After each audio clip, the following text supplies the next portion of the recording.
Hey everyone, Rob here again. I have another video today talking about Jimmy Page's Hiwatt years. And also I do have some new speakers to show too. So in the previous videos, I was using the 70th anniversary G12H30s. These new ones are the Heritage G12H30 55 Hz. And a little bit of lore behind those. Basically those were the bass speakers that Celestion made for Marshall.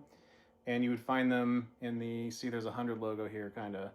If you saw those, typically you would find the bass cones in the cabinets, and if you look at Page's setup in '69, I think around summertime, you would start to see all of those cabinets.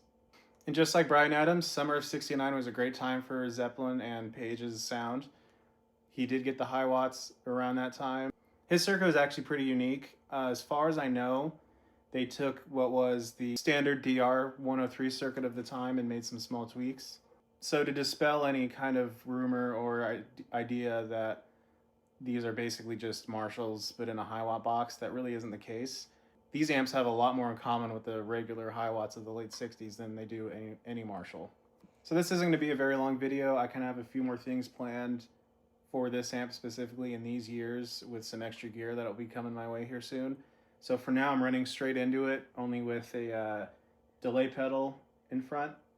But you see this box, that's called a Bad Cat leash, and that is a attenuator. I am running one today because these things are absolutely punishingly loud, but and I also have it mic'd up with a Shure 545. Okay, so from middle of '69 to around the end of '71, the Hiwatts were his main amp. He usually had two of them up there. Every now and then, if you look through photos, any given show, you will see a Marshall next to it. Specifically, look at the Marquee show in '71. You would have both, assuming his super bass and the Hiwatt next to each other. Royal Albert Hall 1970, it was definitely two Hiwatts.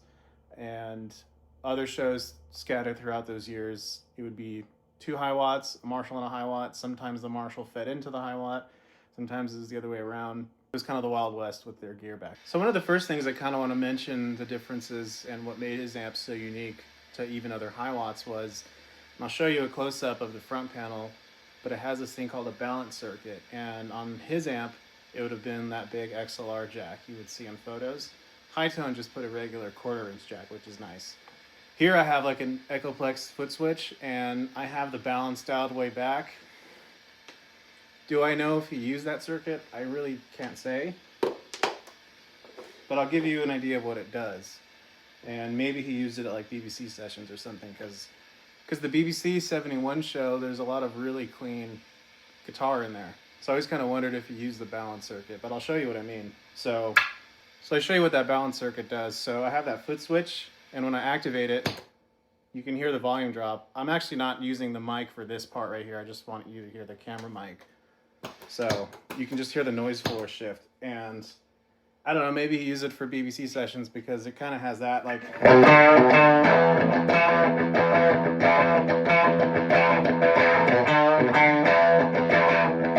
then I'll kick it on.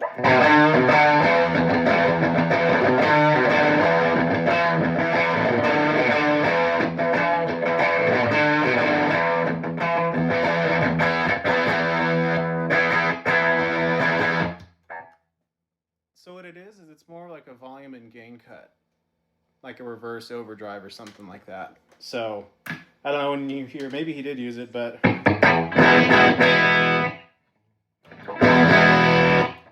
don't know, like when they do Black Dog, it's like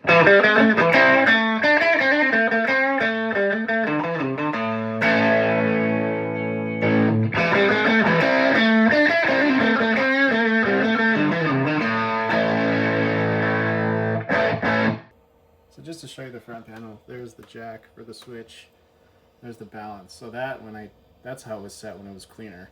I brought it all the way back. Usually I just leave it all the way up and out of the circuit, but that's what that is. So now I'll show you what it sounds like. I'm going to start with more of like a more distorted 70 kind of sound. Not fully Royal Albert Hall, that's going to be a whole other video, but you'll kind of hear this amp gets there into that realm pretty easy, especially with an attenuator. So.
If you watch it might get loud, I think he plays the Hiwatt.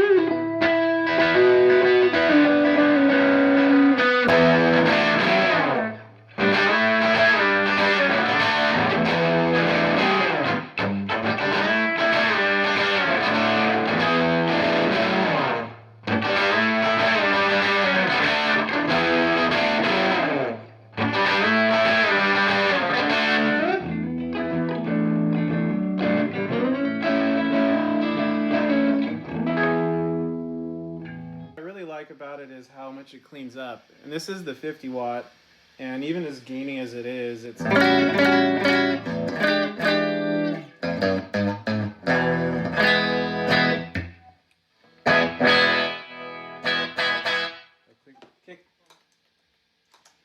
There's no kick on the slapback, and